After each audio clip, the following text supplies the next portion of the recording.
महर्षि भागवत कहते हैं कि जिंदगी में 85% बीमारियों को हर व्यक्ति स्वयं ठीक कर सकता है। तो अब तक जो मैं बात कर रहा था कल तक, वो 85% वाला हिस्सा था। इसमें से आपको कोई भी बात ऐसी नहीं लगी होगी जो किसी विशेषज्ञ की मदद से करनी पड़े। अब तक मैंने जितना भी आपको बताया है वो सब इतनी सरल और सहज बातें हैं जो आप स्वयं कर सकते हैं। आज मैं आपको 15% वाले हिस्से की बात करूंगा। जो बचा हुआ 15% हिस्सा है जिसमें किसी विशेषज्ञ की जरूरत है, वो वाली बात आपसे शुरू करूंगा। लेकिन आज आप महसूस करेंगे व्याख्यान खत्म होने के बाद कि अरे ये 15% भी हम कर सकते हैं। भागवत जी की यही खूबी है। वो ये मानते हैं कि दुनिया का हर व्यक्ति विशेषज्ञ हो सकता है। और वो ये भी एक जगह लिखते हैं कि मैं अकेला भागवत नहीं, मेरे बाद और भी हो सकते हैं। वो ये कहते हैं कि जो व्यक्ति भी अपने शरीर का सूक्ष्म अवलोकन कर सके, ऑब्जर्वेशन सूक्ष्म माइक्रो लेवल पे, वो सभी विशेषज्ञ हो सकते हैं। तो विशेषज्ञ चिकित्सा के स्तर पर आज मैं उनका एक अध्याय आपके सामने लेता हूं। ऐसे उन्होंने लगभग 40 से ज्यादा अध्याय लिखे हैं, उसमें से एक मैं शुरू करता हूं। भागवत जी ये कहते हैं कि जब विशेषज्ञ चिकित्सा की बात आए, गंभीर रोग जैसे कैंसर है, डायबिटीज है, अर्थराइटिस है, तो इसमें वो कहते हैं कि भगवान ने, प्रकृति ने ऐसी व्यवस्था बनाई है कि विशेष गंभीर रोगों की चिकित्सा भी आप बहुत आसानी से, सहजता से कर सके।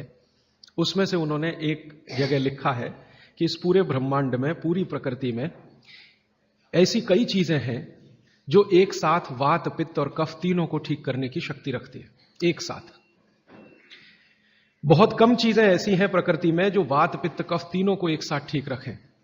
कुछ चीजें ऐसी हैं जो वात को अच्छा रखेंगी, कुछ चीजें ऐसी हैं जो पित्त को अच्छा रखेंगी, कुछ चीजें ऐसी हैं जो कफ को अच्छा रखेंगी।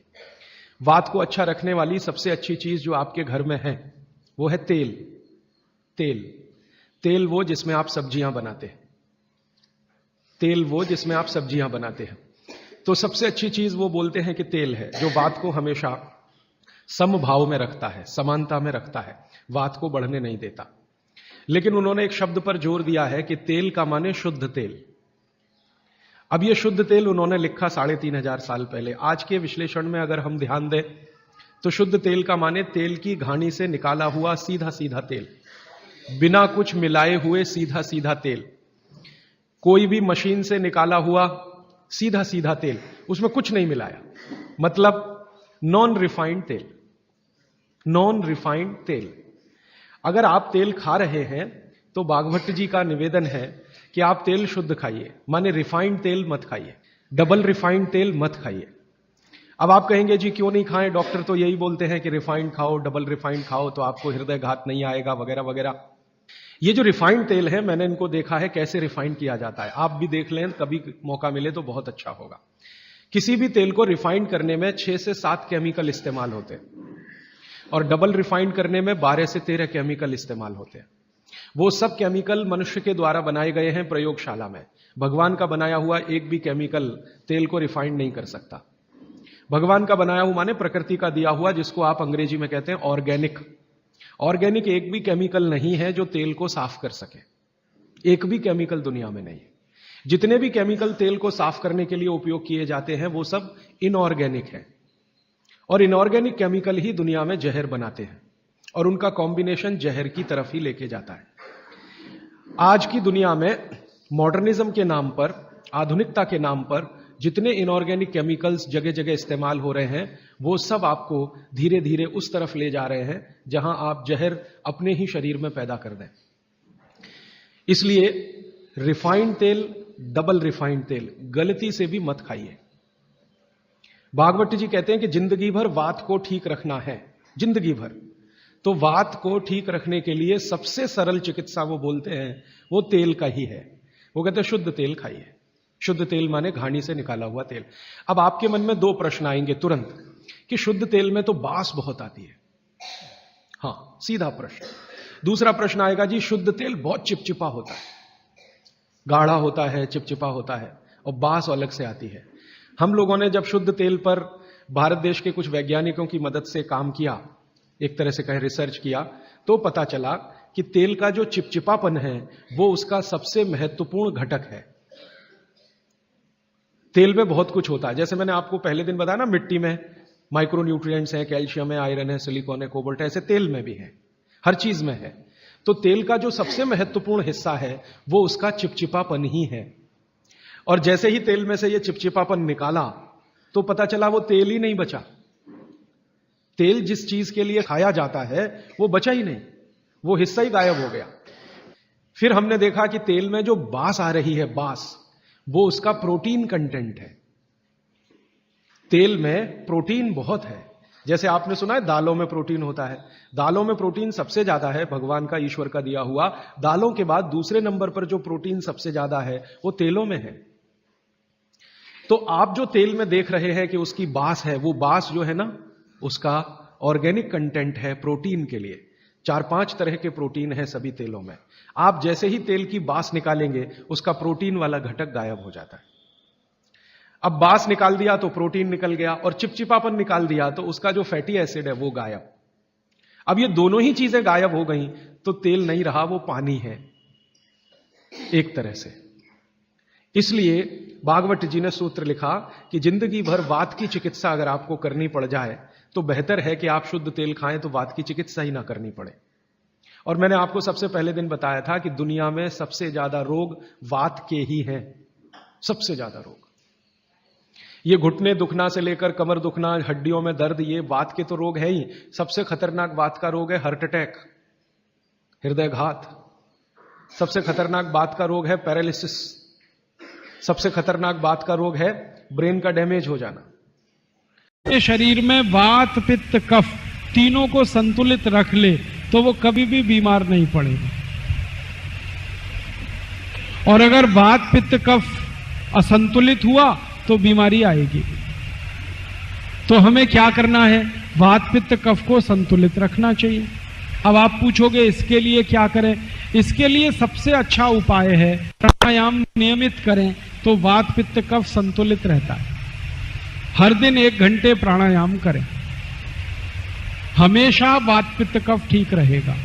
और इसी के साथ साथ दोस्तों, भाई राजीव दीक्षित जी हमें कुछ एक चीज़ें और बताते हैं। वो कहते हैं कि यदि हम इन चीज़ों का पालन अपनी ज़िंदगी में कर लें, छोटी छोटी चीज़ें, तो हम हो सकता है कि ऐसी अनेकों बीमारियों से बच सकते हैं। जिसमें वो पहले कहते हैं कि फलों का रस, अत्यधिक तेल की चीज़ें, मट्ठा, खट्टी चीज़ें रात में नहीं खानी चाहिए। ठीक है। अब दूसरी चीज़ क्या बताते हैं कि घी, तेल की चीज़ें खाने के बाद में तुरंत पानी नहीं पीना चाहिए, बल्कि आपको 1 से 1.5 घंटे के बाद में आपको पानी का सेवन करना चाहिए। तीसरी चीज़ भाई राजीव दीक्षित जी बताते हैं कि भोजन के तुरंत बाद अत्यधिक तेज चलना या दौड़ना वर्जित है, हानिकारक है। इससे आपको शरीर के अंदर अनेकों रोग विकार पैदा हो सकते हैं। इसीलिए कुछ देर आराम करने के बाद ही आपको तेज दौड़ना या फिर तेज घूमना, चलना जिसमें शामिल है, वो आपको करना चाहिए। चौथी चीज़ भाई राजीव दीक्षित जी क्या बताते हैं कि शाम को भोजन के बाद शुद्ध हवा में टहलना चाहिए। खाने के तुरंत बाद सो जाने से पेट में अनेकों रोग पैदा हो जाते हैं धीरे धीरे। पांचवी चीज़ भाई राजीव जी क्या बताते हैं कि प्रातःकाल जल्दी उठना चाहिए और खुली हवा में व्यायाम या शरीर श्रम करना चाहिए, और ये आपको रोजाना करना चाहिए। छठवीं चीज़ क्या बताते हैं कि तेज धूप में चलने के बाद, शारीरिक मेहनत करने के बाद या फिर सोच जाने के तुरंत बाद पानी कदापि नहीं पीना चाहिए। ठीक है। आपको कुछ एक देर रुकना चाहिए, उसके बाद में पानी पीना चाहिए। सातवीं चीज़ भाई क्या बताते हैं कि केवल शहद और घी बराबर मात्रा में मिलाकर नहीं खाना चाहिए, यह विष हो जाता है। तो शहद और घी का सेवन आपको एक साथ नहीं करना चाहिए। आठवीं चीज़ क्या बताते हैं कि खाने पीने में विरोधी पदार्थों को एक साथ नहीं खाना चाहिए, जैसे दूध और कटहल, दूध और दही, मछली और दूध, इन आदि चीज़ों से हमें बचना चाहिए। अगली चीज़ क्या बताते हैं कि सिर पर कपड़ा बांधकर या फिर मोजे पहनकर कभी भी नहीं सोना चाहिए। इससे भी शरीर के अंदर काफ़ी सारे रोग विकार उत्पन्न हो जाते हैं। अगली चीज़ क्या बताते हैं कि बहुत तेज या धीमी रोशनी में पढ़ना, अत्यधिक टीवी या फिर सिनेमा देखना, अधिक गर्म ठंडी चीज़ों का सेवन करना, अधिक मिर्च मसालों का प्रयोग करना, तेज धूप में चलना, इन सब से बचना चाहिए। यदि तेज धूप में चलना भी पड़ता है तो सर और कान पर कपड़ा होना चाहिए। अगली चीज़ क्या बताते हैं कि रोगी को हमेशा गर्म अथवा गुनगुने पानी से ही आपको अपनी प्यास बुझानी चाहिए। रोगी को ठंडी हवा, परिश्रम तथा क्रोध से बचना चाहिए। ये आयुर्वेद में लिखा गया है। आयुर्वेद में लिखा है कि निद्रा से पित्त शांत होता है। यदि कोई पित्त का रोगी है तो उसे सोना चाहिए, तो निद्रा से पित्त शांत होता है। मालिश करने से वायु के रोग कम होते हैं और उल्टी करने से कफ कम होता है। ठीक है, तो लंघन करने से बुखार शांत होता है। इसीलिए घरेलू चिकित्सा करते समय इन बातों का ध्यान अवश्य रखना है। अगली चीज़ जो कि आयुर्वेद बताता है, आग या किसी गर्म चीज़ के जल जाने पर जले हुए भाग को ठंडे पानी में डाल देना चाहिए, यदि वहाँ पर घाव नहीं हुआ है तो। ठीक है, अगली चीज़ आयुर्वेद कहता है कि कान में दर्द होने पर हमें एलोवेरा के पत्तों का रस डालना चाहिए, जो कि सूर्योदय के पहले या फिर सूर्यास्त के बाद। ठीक है जी। अगला आयुर्वेद क्या नियम बताता है कि किसी भी रोगी को तेल, घी, अधिक चिकने पदार्थों के सेवन करने से बचना चाहिए। कर सकते हैं लेकिन अधिक वर्जित है। अजीर्ण तथा मंदाग्नि, अजीर्ण एवं मंदाग्नि दूर करने वाली दवाएं हमेशा भोजन के बाद ही लेनी चाहिए। अगला बताते हैं नियम कि मल रुकने या फिर कब्ज होने की स्थिति में यदि दस्त कराने हो तो प्रातः काल ही कराने चाहिए, रात्रि में नहीं। यदि घर में किसी किशोरी या फिर युवती को मिर्गी के दौरे पड़ते हों तो उसे उल्टी, दस्त नहीं कराने चाहिए जबरदस्ती। अगला नियम क्या बताता है कि यदि किसी दवा को पतले पदार्थ में मिलाना हो तो चाय, कॉफ़ी या दूध, कभी कभी दूध में न मिलाकर छाछ, नारियल या फिर सादे पानी में ही मिलाना चाहिए। जिन दवाओं को विशेषतर दूध के साथ लेना बताया जाता है, केवल उन्हीं दवाओं को दूध के साथ लेना चाहिए। अगला नियम है कि हींग को सदैव देसी घी में भूनकर ही उपयोग में लाना चाहिए और लेप में कच्ची हींग ही लगानी चाहिए। ऐसी छोटी मोटी करके 15 से 20 चीज़ें भाई राजीव दीक्षित ने हमें बताई हैं, जिनका यदि हम पालन करते हैं तो हम वात, पित्त और कफ जैसी 80 से भी अधिक न जाने किन किन बीमारियों से हम बच सकते हैं, बचा जा सकता है। तो दोस्तों, वीडियो अच्छी लगी हो तो वीडियो को लाइक करना, चैनल को सब्सक्राइब करना मत भूलिएगा और अपने हर दोस्त, हर परिवार और हर रिश्तेदार के पास में ये वीडियो आप पहुँचाइए और भाई राजीव दीक्षित जी का ये ज्ञान जन जन तक पहुँचाने में मदद करें। नमस्कार और धन्यवाद।